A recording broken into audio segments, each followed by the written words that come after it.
I love the hustle, man. Teddy White, what is Boston doing to slow down? Because if you think about that last series with Minnesota that Dallas had, there was a lot of pick and roll with Gafford, a lot of pick and rolls with Lively to the rim, rim running, getting those alley oops. They were getting Luka was setting them up with easy buckets.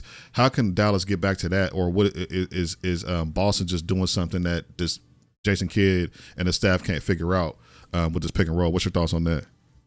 I think Boston is just challenging everything that they're doing. I mean, even if you look at the series discrepancy, the differences just in blocks, I mean, it's a huge difference in the blocks. So when it comes down to that, I mean, defense is turned up. You know what I mean? I'm meeting you at the rim. I'm attempting every shot that you're shooting. There's a hand in your face. I'm making it very difficult for you. You know what I mean? Yeah. The turnover differential.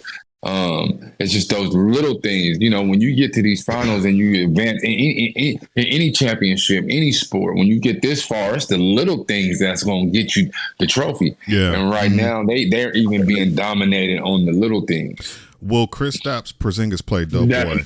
Will he play? We know he has do you know the exact injury that he has?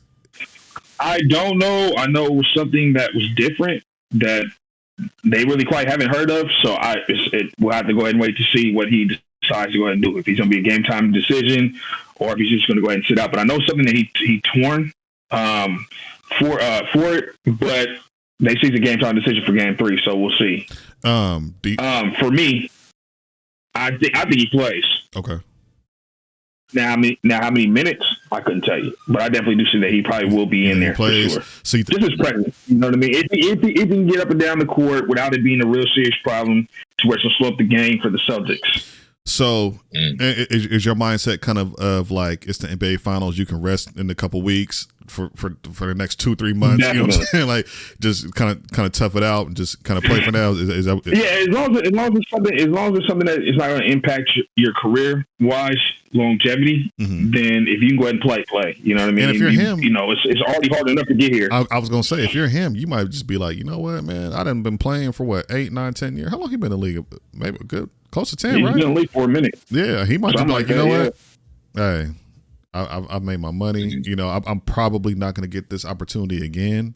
You know what I mean? Let me just go all out and try to win this championship and help this team win this championship. Yeah. And the cool part about it, and we hadn't even really been talking about that. Tatum has been playing a subpar 2 games for the Celtics. He hadn't even had a breakout game just yet. No, he hasn't. He hasn't. See, the thing is, this game. No, I think he had 16 this game, and I think he had like 17 or I think the game before. So he hasn't really had a 25 or 30 point game like he normally does from time to time, for sure. Yeah. Yes. And he hasn't shooting the ball that well neither. He hasn't been shooting the ball very well at all. But see, this is the thing that we was talking about when I brought up earlier. The reason why they're up in this series, not only because they're hitting shots, they're doing the little things. Yes. They're going for every rebound. They're playing defense. Takes, yeah. So he's although he's not having the 28 points, the 30 points, his man isn't scoring 28, 35 points. You know what I'm saying? Right. He's after every rebound. Yeah. So sometime in this series, we will see a 25, 28 point game eventually. I think you might see it tomorrow. I might see it tomorrow. I'm just gonna say you know what's crazy? I wonder if that's kind of like the mind games that Jason Kidd was trying to play. Like he wants like Jason Tatum to force it, because if you have just one guy active and getting the shots, getting the looks, it kind of takes everybody else out of rhythm. He knows that if everybody else is involved, that's like, okay, we can't win. But if you just put the onus on one guy, and I think it kind of it didn't work. He wants Tatum to beat them. You know what I'm saying? But it's not working. It's not gonna work. But it's not working. It's not. But Dallas. And then I said you have overall around productivity from the starting 5 in general. So the starting 5, for what I've been seeing so far in Game 1 and Game 2, at least 3 or 4 people have averaged double digits points wise. You need that. Dallas has yet to have that so far. Yeah. And they need to figure out where that's going to go ahead and come from. And that's the reason why Boston is up these 2 games right now, because they're, spraying the ball amongst each other, and they're getting buckets, and everybody's scoring at this point. Yeah. And it's not just scoring at will. Yeah. No, it looks really easy. You said it stuff though. You know what I'm saying? You felt like they were going to win this series, or you felt like it would be a problem if they shot the 3 ball yes, as much as they did during the season. And I mean, they have been shooting the 3 ball, but it hasn't been going down for them. But they're not shooting as bad as Dallas is behind the arc. Boston's been here before. They lost to the Warriors a couple years ago. You know, they had, and that's why I said too as well. I said that they've had deep playoff runs. They lost to the Heat. You know what I'm saying? So they kind of know they've lost big series. You know what I'm saying? Like, so I just feel like it's their time, man. It's their time to get a ring. I think they're gonna win it this year. I do feel like Dallas is. I mean, once they made that trade for Porzingis and once they made that trade for Drew Holiday, you know, it added, you know, a little bit more, you know, pop to their game already.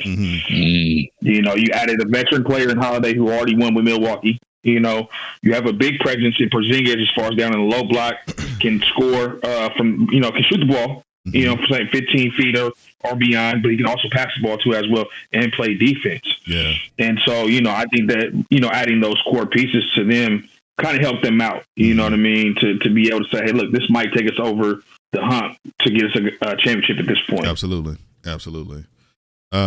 So yeah, man, that's pretty much where we're at with the NBA Finals right now. Very excited to watch Game 3 tomorrow. It's gonna be interesting to see how this game looks. I got Boston winning that game. You got Boston winning that game? I got Boston winning that game. I think Dallas is gonna win. I